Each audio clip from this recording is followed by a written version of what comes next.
Oh, aventuriers, aventuriers, bienvenue à bord. Aujourd'hui, nous allons partir en Corée du Sud, et oui, en Corée du Sud, pour aller découvrir le style d'un inspecteur assez, comment dirais-je, pragmatique dans ses manières, l'incroyable inspecteur Nawajin de la série Que ça vous sert de leçon. Prêt à casser la figure à quelques harceleurs? Allez, on est parti!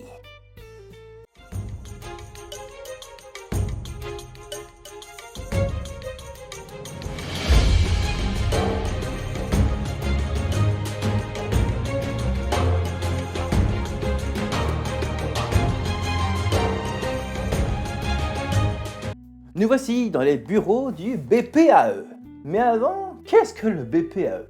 Eh bien, ça veut dire littéralement le bureau de la protection aux enseignants. C'est un bureau qui a été créé dans la série pour endiguer le harcèlement de plus en plus violent dans les écoles. Et bon, je crois que je ne m'aventure pas très loin en disant que ce n'est pas si éloigné que ça de la vérité. Le harcèlement est une vraie purge en ce moment. Et pour diriger ce bureau, le ministre de l'Éducation lui-même, donc c'est lui qui a carrément créé ce bureau et qui a du coup beaucoup de pouvoir, a engagé son gendre, l'inspecteur Nawajin, un ancien capitaine des forces spéciales coréennes qui du coup a un certain passif avec le fait de redresser les gens.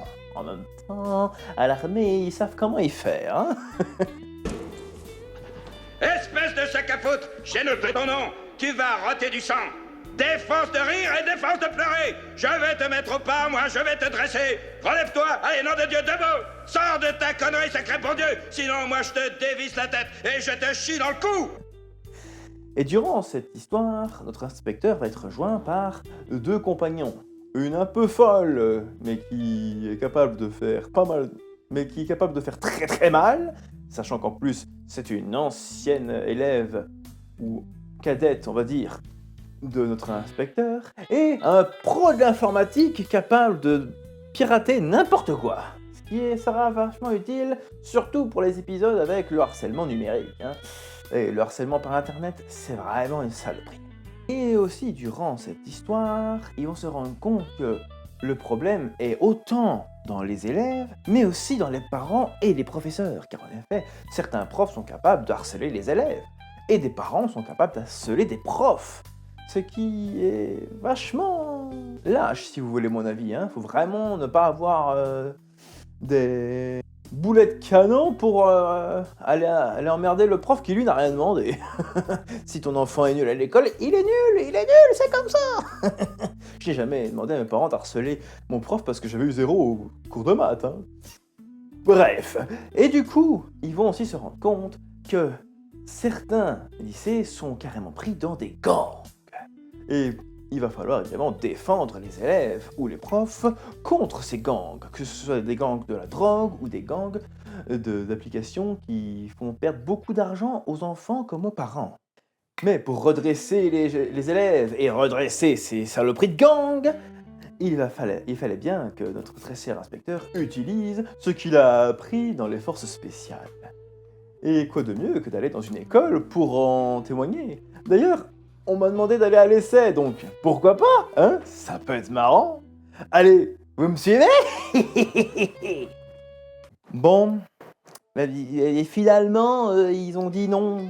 Ils ont dit que c'est mieux que je protège plutôt l'école le soir quand il n'y a personne. Parce que apparemment, je serais pas très rassurant pour les élèves. Je vois pas pourquoi, c'est très rassurant justement. Enfin bref, bon.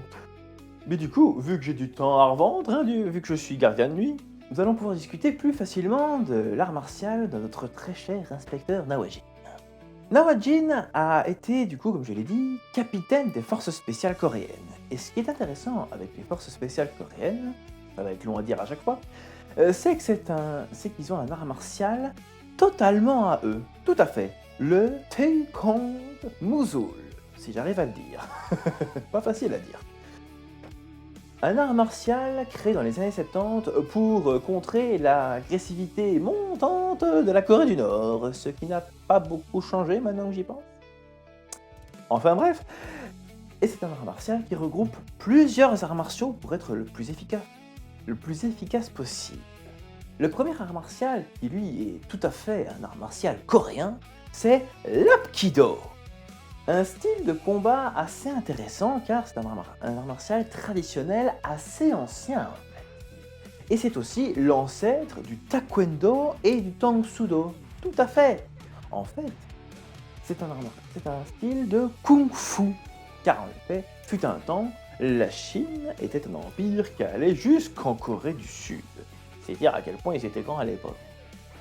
Et c'est un style qui s'inspirait des différentes techniques de la Chine du Sud, comme le Hungar ou le Bajikwan, ou même la menthe religieuse du Sud. Un style qui semble fortement privilégier des coups de pied assez intéressants, surtout pour un art martial du Sud, avec des techniques de tranchant de la main assez puissants. Ils ont aussi beaucoup de mise au sol, de clés de bras, et même ils aiment utiliser la paume pour mettre de sacrées bonnes gifles. Ce qui explique du coup l'attrait presque naturel de l'inspecteur pour les gifles pour les jeunes un peu, comment dirais-je, récalcitrants. Mais c'est aussi un art martial qui permet de savoir se défendre contre à peu près n'importe quel genre d'arme. Mais bien sûr, il fallait rajouter un côté pragmatique à l'art martial des forces spéciales. Comme je dis, ça va être long à dire. Et du coup, ils ont rajouté de la self-défense. Alors, la self-défense n'est pas un art martial en soi, c'est plutôt un regroupement de techniques qui permettent de mettre quelqu'un à terre le plus rapidement et efficacement possible. Vous pouvez appeler ça du Krav Maga si vous le voulez, mais ce n'est pas vraiment du Krav Maga que les militaires coréens apprennent. Ils vont plutôt vraiment chercher, comme je l'ai dit, l'efficacité, donc des coups dans la glotte, des coups dans le genou, casser un bras, car contrairement à d'autres clubs d'art martial, pour le commun des mortels on va dire, on ne vous apprend pas à casser un bras directement, c'est le dernier recours, avant on va faire en sorte que l'adversaire ne veuille plus se battre. Mais à l'armée, on s'en fout. Le but c'est de survivre, donc si le gars a le bras cassé ou la jambe cassée, c'est fini pour lui, il risque pas de me rattaquer par derrière. Comprenez la logique? Et du coup, ceci rajouté à l'Apkido, ça fait un art martial assez violent. Et aussi, ils ont rajouté des projections avec le judo. Et évidemment, tout le monde connaît le judo, je crois que je n'ai pas besoin de présenter cet art martial extrêmement célèbre, qu'on voit partout. Mais c'est un judo plus pragmatique, car en effet dans beaucoup de clubs qu'on trouve un peu partout, c'est surtout un judo sportif. Mais ici c'est un judo à l'ancienne, donc il y a des clés de bras, des prises, et on apprend aussi à casser un bras ou une jambe. Voire même, jeter l'adversaire au sol, sans tatami, le dos il trinque, croyez-moi.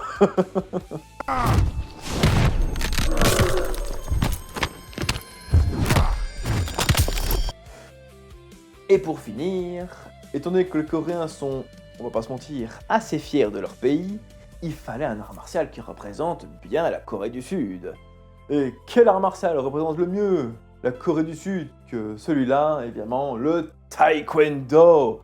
Un style que je crois aussi beaucoup de gens connaissent, presque tout le monde connaît le Taekwondo, et je crois que presque tout le monde connaît l'idée du Taekwondo, c'est coup de pied. Coup de pied, coup de pied, coup de pied, coup de pied, coup de pied. Super vitesse, résiste à cette ultime bataille. Affronte la force du métal. Sans peur et sans doute, faut gagner coûte que coûte.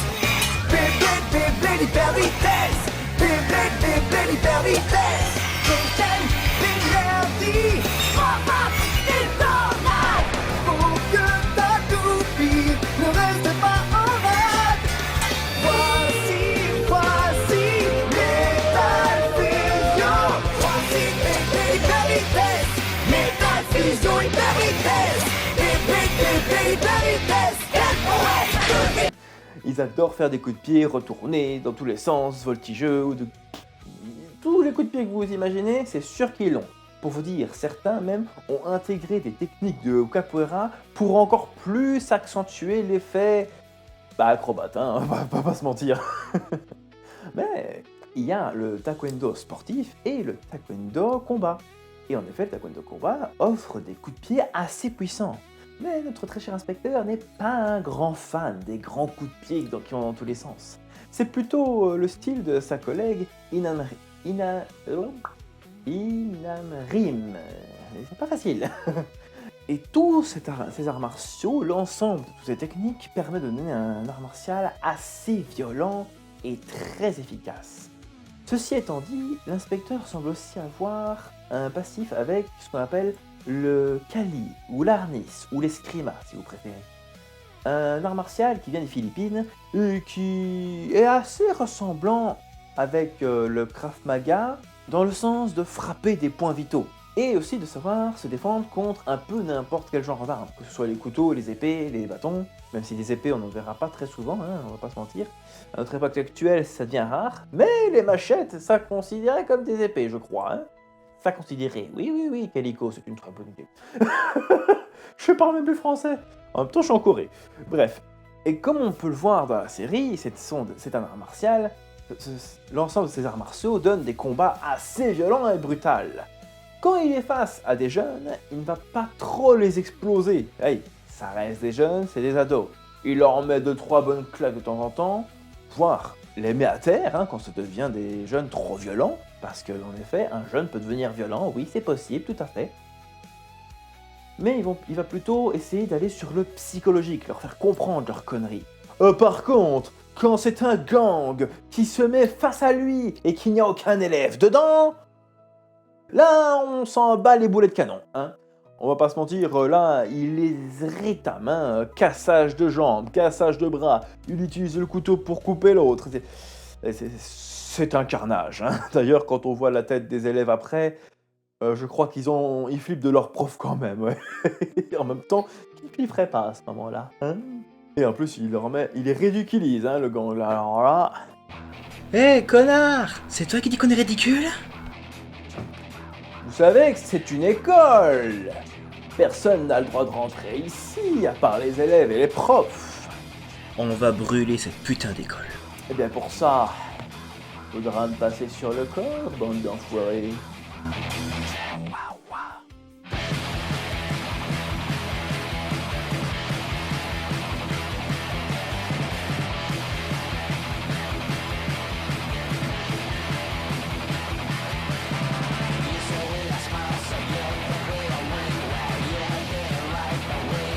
Eh bien, je vois que vous n'êtes vraiment pas très doués, les gars, hein? Et que ça vous serve de leçon! Appelez la police, s'il vous plaît. J'ai une bande de tarés devant l'école. Bien, maintenant que j'ai protégé cet endroit, il va me falloir rentrer chez moi. Après tout, j'étais juste stagiaire à la base, moi. Hein. Allez, suivez-moi. Nous allons faire la conclusion dans le bateau, ce sera plus rapide. Ah, les jeunes de nos jours. Ils sont violents quand même, hein. Mais bon, quand on arrive à mater ce genre de gang, en général, après, ils nous respectent. Trouver ces arts martiaux aujourd'hui n'est absolument pas difficile. L'Apkido, le Taekwondo, le Judo et le Krav Maga sont des arts martiaux assez connus, hein, comme je l'ai dit. Du Judo, vous en trouverez partout. Du Taekwondo, encore plus. D'ailleurs, Judo et Taekwondo, c'est vraiment le même niveau hein, pour trouver. L'Apkido, c'est un poil plus compliqué, parce que c'est pas un art martial fort connu, mais il y en existe quand même plusieurs clubs, que ce soit en France ou en Belgique. Je parle France et Belgique parce que c'est les pays que je connais le plus. La Suisse, je ne sais pas, et dans les îles, je ne sais pas non plus. Excusez-moi, chers amis. Mais attention avec le Krav Maga. C'est un art martial qui a été créé quand même durant une guerre civile. Donc c'est un art martial pour les militaires. Et comme je l'ai dit, les militaires ne réfléchissent pas à on va faire en sorte que les choses se calment, hein, on va faire en sorte que l'on ne veuille plus se battre. Non, eux, leur vie, leur métier, c'est de se battre et de éliminer les gens. Et ce qui veut dire survivre. Donc, pour survivre facilement, il faut casser le bras de quelqu'un. Et du coup, niveau pénal, c'est pas une très bonne chose, hein, chers amis. Sachez-le, même moi en tant que pirate, je ne veux pas aller en prison. Car même si vous faites agresser dans la rue et que vous cassez le bras de quelqu'un, il y a des chances que ce soit vous qui payez le docteur. Donc, Krav Maga, oui, mais avec la plus grande prudence. Ok?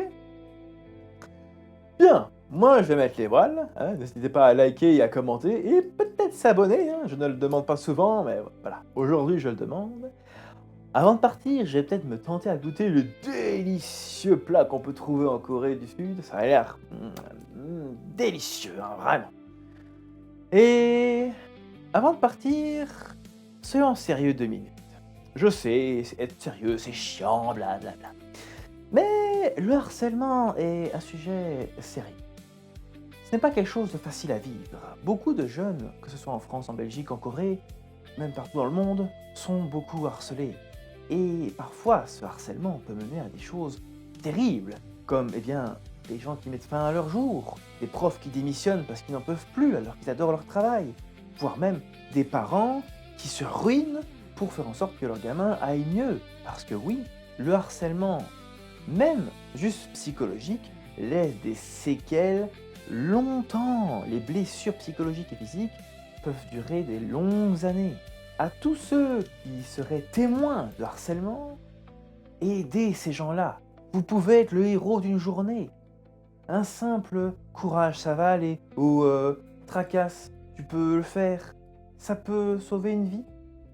Et évidemment, il existe des numéros pour cela. Si vous voyez quelqu'un qui se fait harceler, donnez-lui un numéro.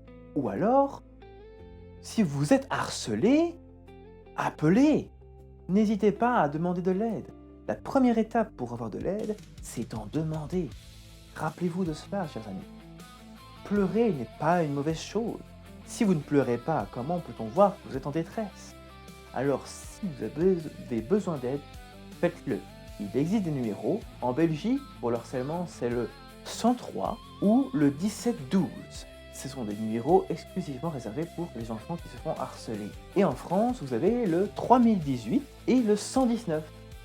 Pareil, ce sont aussi 2 numéros qui peuvent vous aider à aller mieux, peuvent mettre en place des choses pour endiguer ce harcèlement. Après, pour tous les petits emmerdeurs qui tomberaient par hasard sur cette vidéo, pétez un coup, et arrêtez de faire chier votre monde, les gars. C'est pas en faisant chier le monde que vous irez mieux. Si vous avez un problème, pareil, parlez-en. Arrêtez de vouloir vous acharner sur les autres, vous venger sur la vie en général, parce que vous avez une vie de merde. Il existe des solutions pour se tirer de ces vies de merde, alors arrêtez d'emmerder votre monde. Sur ce, je vais vous laisser. Rappelez-vous que peu importe les problèmes que peut mettre la vie devant vous, il y a toujours une solution, et que malgré tout, la vie vaut vraiment la peine d'être vécue. Allez, dis au revoir à tout le monde, passez une bonne journée ou une bonne soirée, et rappelez-vous, ne retenez pas vos larmes, sinon personne ne pourra voir votre appel à l'aide. Enfin, moi je vous dis à la prochaine, allez, ciao!